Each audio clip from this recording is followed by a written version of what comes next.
we see a lot of children, and I love seeing children. I have a good rapport with the kids, and they're fun to work with. The biggest worry the parents you get all the time is, my child sits this close to the TV all the time, and they're always worried that that's an eyesight thing, and probably about 85% of the time it's not. It's more the kid is immersing themselves into the television, and they're tuning out the parent for the most part. They're trying to tune out everything around them. They're just trying to get the focus and get rid of that. So is that a worry sometimes? If they're, the more worry would be if the child is sitting, in a chair clear across the room, they're squinting to see what's on the television, and they're getting close for that reason.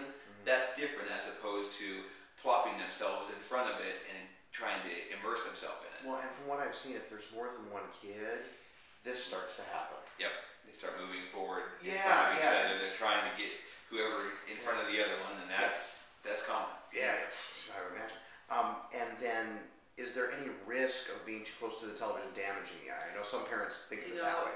They're somewhat. When you're that close to the television or that close to anything, the bigger risk is this. It's not just the television. It's too much close visual work. So let's say your kid is one who plays on the iPods or the handheld games, 12 hours a day. Well, their world is here. And if your world is here, your eyes, as you're growing, will adapt to your world.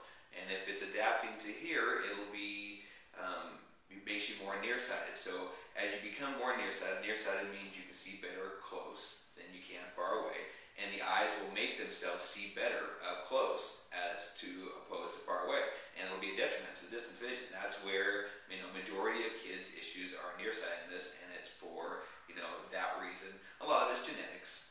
That comes into play, but visual stimuli can cause issues there as well. So too much screen time, too little.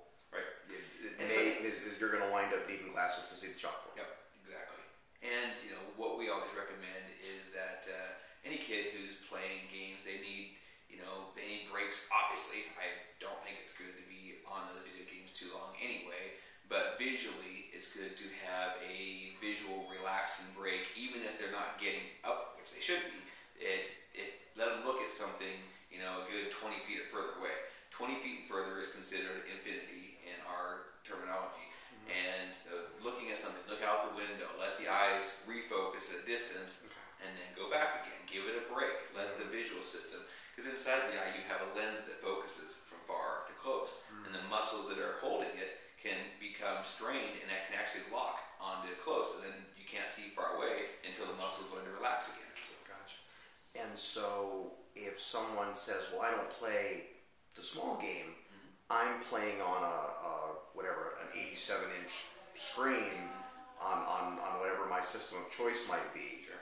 Does that alleviate that problem, or is it really. Probably about the same problem? Still similar problem. It's a little further away. Another thing that comes into play is blink rate. If you ever watch somebody just normally everyday life, blinking is normal, and you'll see the blink rate is a constant. And if you watch a child playing a mechanical game, they blink about half or even less because the steering is there. They don't want to take their eyes off it. They'll give a blink periodically, but it's more of and that's can be a detriment to the cornea. The corneal surface needs blinking to keep moist, and it's drying, and that's where you get a lot of issues from that. So that can be an issue too, regardless of the distance. So frequent breaks.